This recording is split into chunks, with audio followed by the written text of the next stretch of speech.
ලෝකෙ සමහර රටවල සත්තු උද්‍යාන කියලා කියන්නේ සාමාන්‍යයෙන් කූඩු කරපු සත්තු ඉන්න තැනක් නන් නෙවෙයි. අමුතුම අත්දැකීමක් ගන්න පුළුවන් පුදුම සහගත තැනක්.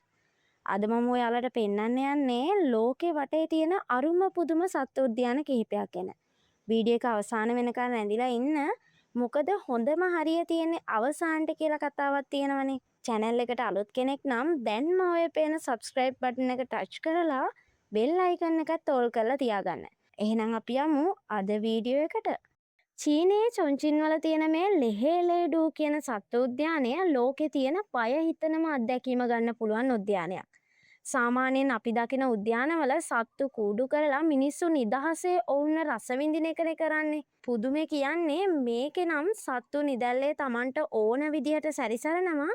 සංචාරකයෝ ශක්තිමත් යකඩ වලින් හදපු ආරක්ෂක කූඩුවක් සවි කරලා තියෙන රථයක නැගලා ඒ අයව නරඹන්න යනවා. මේ වාහන අසලට එන සිංහයන් ව්‍යාග්‍රයන් ආහාර ගන්න ආකාරයේ දැඩි කුතුහලයකින් සහ තැති ගන්මකින් නරඹන්න පුළුවන් අපූර්ව ස්ථානයක් මේක.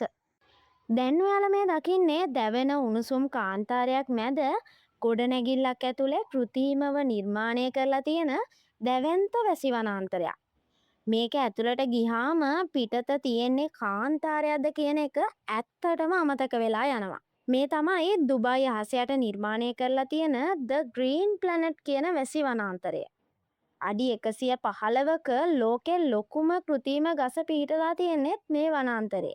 ස්වභාවික කැලෑවට වැස්ස වහිනවා වගේ දැනෙන්න දවසට දෙපාරක් කෘත්‍රිමව වැසි සමග අකුණු හඬක් ඇහෙන්න සලස්සන හරි අපූරු සත්ව උද්‍යානයක් මේක. ඔයත් කැමතිද මරණයත් එක්ක සෙල්ලම් කරනවා වගේ අත්දැකීමක් ගන්න?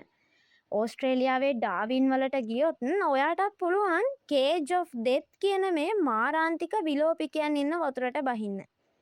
අඩි 16කටත් වඩා දිග දැවැන්ත සහ මාරාන්තික කිඹුල්ලු ජීවත් වෙන මේ ජලාශයට ඇක්‍රලික් වලින් හදපු විනිවිද පේන කූඩුවක සංචාරකයෝ බස්සනවා. වතුර ඇතුළටම බැහැලා මේ තරම් දරුණු සත්තු අතගාන දුරින් බලන්න පුළුවන් ලෝකේ තියෙන එකම තැන තමයි මේක. ඉන්දුනීසියාවේ බාලි කියන්නේ මාර ලස්සන දූපතක්. මේ උද්‍යානයේ විවෘත සෆාරි වාහන වලින් ගිහින් සිංහයන්, අලීන්, රයිනෝසිරස්ලා වගේ දැවැන්ත සත්තු හරි ළඟින් බලා ගන්න පුළුවන්. මේකේ තියෙන අනෙක් විශේෂම දේ තමයි චාවෝ ලයන් රෙස්ටෝරන්ට් එක. හැම මේසයක් අසලම තියෙන්නේ දැවැන්ත වීදුරු බිත්තියක්. මේසේ ඉඳගෙන කෑම කද්දී පැත්තෙන් බිහිසුණු සිංහයෝ ඇවිත් ඒ වීදුරුවට හේතු වෙලා කෑම කන අය දිහා බලාගෙන ඉන්නවා. සත්තු එක්ක එකට ඉඳගෙන කෑම කනවා වගේ දැනෙන මේ අත්දැකීම නම් ඇත්තටම වටිනවා.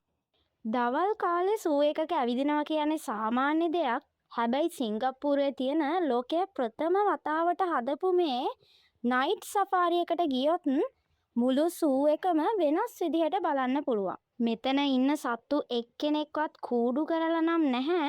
මේ අයව වෙන් කරන්නේ ස්වභාවික අගල් සහ දිය පාරවල් වලින්. රෑට කණාමැදි එළිය වගේ පුංචි විදුලි එළියක් එක්ක ට්‍රෑම් රථවල කැලේ අස්සට යද්දී නිසාචර සතුන්ගේ අරුම පුදුම හැසිරීම් බලා ගන්න පුළුවන්.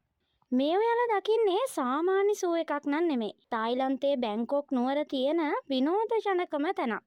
මෙතන ඉන්නේ මිනිස්සු එක්ක එක ඉරියව්වෙන් ඉඳගෙන ෆොටෝස් ගන්න පුරුදු කරලා තියෙන ඔරන් හොටන්ලා කීප දෙනෙක්. පුංචි කාලේ ඉඳලම මේ අයට මේවා පුරුදු කරලා තියෙනවා කියලා තමයි මෙයාලා කියන්නේ. සංචාරකයන් ළඟට ආවම උන් කරන පිස්සු වැඩ නිසා ආසාවෙන් රස විඳින්න පුළුවන් අමුතුම සත්තු උද්‍යානයක් මේක. ලෝකෙ වටේ තියෙන අරුම පුදුම සත්තු උද්‍යාන පෙන්වන මේ වීඩියෝ එකේ මම ඊළඟට පෙන්වන්නේ ඇමරිකාවේ තියෙන ලෝකයේ අතිශයින්ම දියුණු සැන්ඩියාගෝ සත්තු උද්‍යානය. මෙතන තියෙන විශේෂත්වය තමයි සත්තු බලන්න පොළවේ ඇවිදින්න ඕනේ නැහැ. සම්පූර්ණයෙන්ම සූ එක උඩ ඉඳන් බලන්න පුළුවන් විදිහට කේබල් කාර් පද්ධතියක් මේකේ සවි කරලා තියෙනවා. උඩ ඉඳන්ම පහළ ඉන්න සත්තු වගේම වටපිටාවේ සුන්දරත්වයත් බලන්න පුළුවන් ලෝකයේ තියෙන එකම සත්තු උද්‍යානය තමයි සැන්ඩියාගෝ සත්තු උද්‍යානය.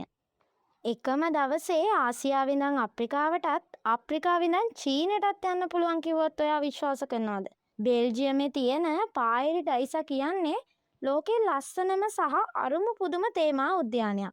මේක සාමාන්‍ය සූ එකක් වගේ නෙමෙයි. හරියට පරණ පුරාණ ලෝකයක්. අරුම පුදුම ගෘහ නිර්මාණ ශිල්ප සහ විවිධ රටවල සංස්කෘතික පරිසරයන් එකම තැනට ගෙනවිත් හදපු මනස්කාන්ත තැනක් විදිහට හඳුන්වන්න පුළුවන්. මෙතන තියෙන තවත් විශේෂ දෙයක් තමයි සතුන් ඉන්න කූඩු ළඟම හොටෙල් කාමර හදලා තියෙන එක. සතුන්ගේ එක එක විකාර බලබලාම සංචාරකයෝ මෙහෙ ඇවිත් විවේක සුවය ගන්න හොඳම තැනක් විදිහට සලකනවා. සත්තු සහ මිනිස්සු අතර අසීමිත බැඳීම පෙන්නන මේ වගේ තැන් යුරෝපයේ තවත් තැනක නම් හොයාගන්න බෑ.